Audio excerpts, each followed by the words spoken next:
Hello， 大家好，歡迎收睇另一集嘅 Man on Wheels。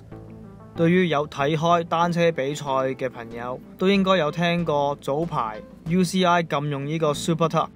如果你冇聽過呢一個用詞 ，Super Tuck 就係一個落斜專用嘅踩車姿勢，個人係會離開個座位，坐喺個車架上面，將上身趴低喺個手把上面。呢個姿勢令到你更加低，減少你身體嘅面積，嚟換取更低嘅阻力，落斜就自然會更加快。咁今集嘅問題就係，究竟呢個姿勢會快幾多呢？安唔安全？同埋我自己個人嘅睇法。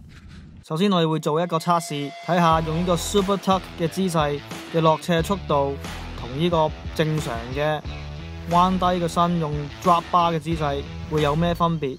我哋就會將部單車唔踩咁樣由得佢碌落呢個大約長達1公里嘅斜坡。首先呢，我哋就會用呢個正常嘅姿勢俯低個身用 drop bar 嘅。Let's go！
大家頭先唔知有冇留意到，一開頭嗰幾秒之後呢，個右下角個速度顯示個 GPS 係收唔到嘅。我諗呢度太多樹啦。咁睇翻我哋頭先剛才錄到嘅數據，我哋嘅極速係去到76公里嘅，就用咗59秒嚟完成呢一個斜坡。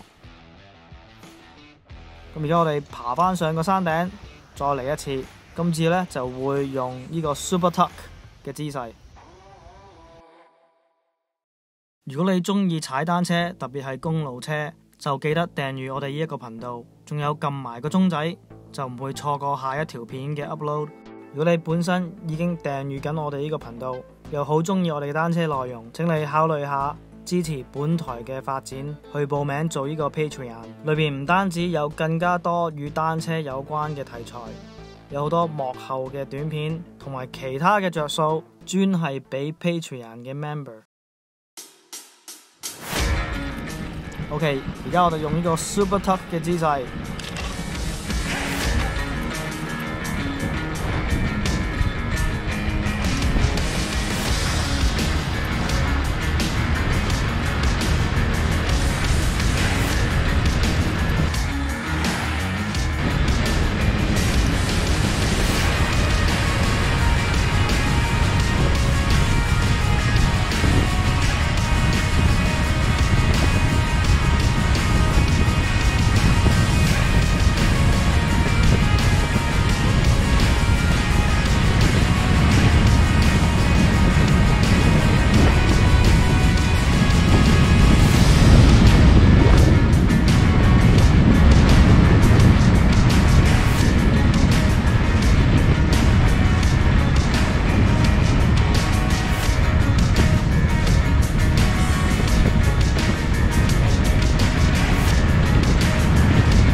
有啲恐怖，我哋一齊睇下個分別。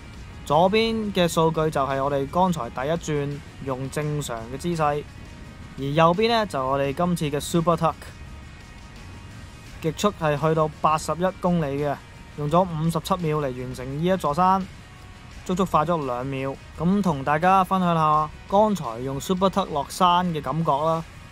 用呢個姿勢呢，開頭嗰1/4呢，係冇問題嘅，我覺得係好安全、好受到控制嘅。我覺得直至到之後呢，開始個速度上升咗啦，加上啲彎位同埋地面嘅起伏，令到我覺得真係有少少驚嘅，因為個上身重量係去咗前轆嗰度，係令到後面係好輕，個心口係壓住個手把，所以呢，有啲乜嘢身體嘅喐動呢，都會影響到呢個轉向嘅，令到我覺得唔係完全控制到部單車嘅轉向啦。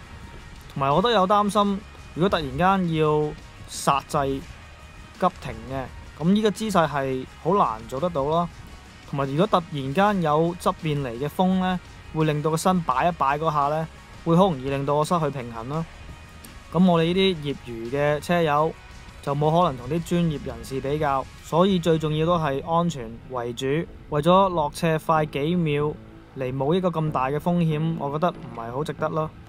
專業車手可能會有第二個諗法，因為佢哋係專業嘅，同埋佢哋走嘅賽道係受控制嘅，應該唔會有啲咩障礙物或者對頭車。